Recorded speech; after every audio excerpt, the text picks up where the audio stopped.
Historically, some client types or industries are just terrible for clients. In this video, I'm going to go over the 4 industries that you want to either avoid completely or at least adjust your contracts and expectations so that you're not horribly disappointed. Number 1, doctors a lot of the time are very slow pay, and not sure why. Strangely, chiropractors are not slow pay. It seems like all the business classes that chiropractors have to take make them not slow pay. Number 2, government.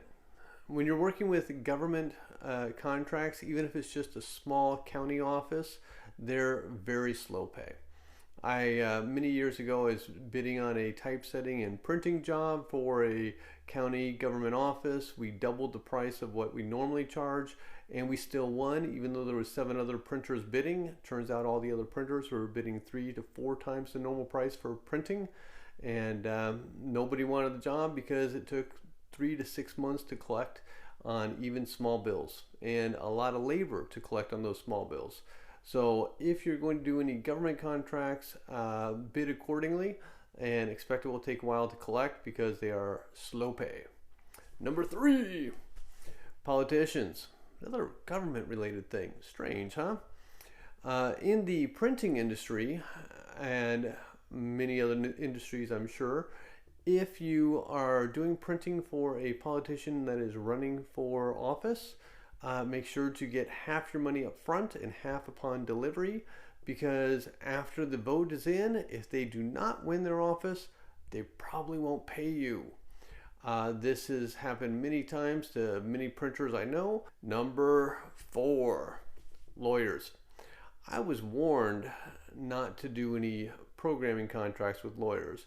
I know of 2 different other software companies, one of which had just a miserable experience with lawyers, and the other where the lawyer squeezed them so much that they ended up going out of business.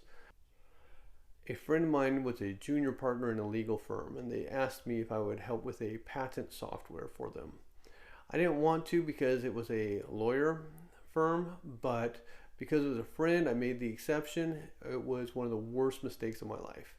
They were the impossible client who was never satisfied with anything. They didn't understand software development. They made countless changes, but they didn't want to be charged for any changes. They called and interrupted my honeymoon and said that I had to work during the honeymoon, which of course I did not. But I had my staff work on it since they promised they would pay for all the rush job work. And then later on, they said they refused to pay for the rush job work. So I ended up having to either go to court, which would be right next door to their office, but 7 hours away from me, and they could just wring me dry going to court because it cost them nothing to go to court, but it would cost me tens of thousands of dollars, or I could just eat it. So I ate the $17,000 and lost a friendship. I've heard countless other people have nightmare issues dealing with lawyers because lawyers can always say, if you disagree with me, let's go to court. And going to court for them costs nothing. Going to court for you costs tens to hundreds of thousands of dollars. So I generally say, don't do any work for lawyers. It's just not worth the risk. That's my advice. Hit the like button if this has been any help. Subscribe for more on the business of programming. And now, for the jokes. What do you call 700 lawyers at the bottom of the ocean? A good start. What's the difference between a lawyer and a liar?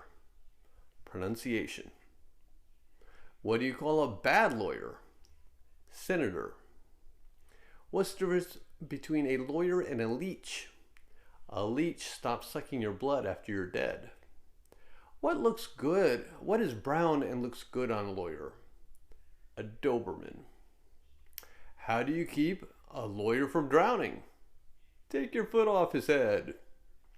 What do you call 25 lawyers skydiving? Skeet. And how many lawyer jokes are there? Only 3. The rest are all true stories. Have a great day.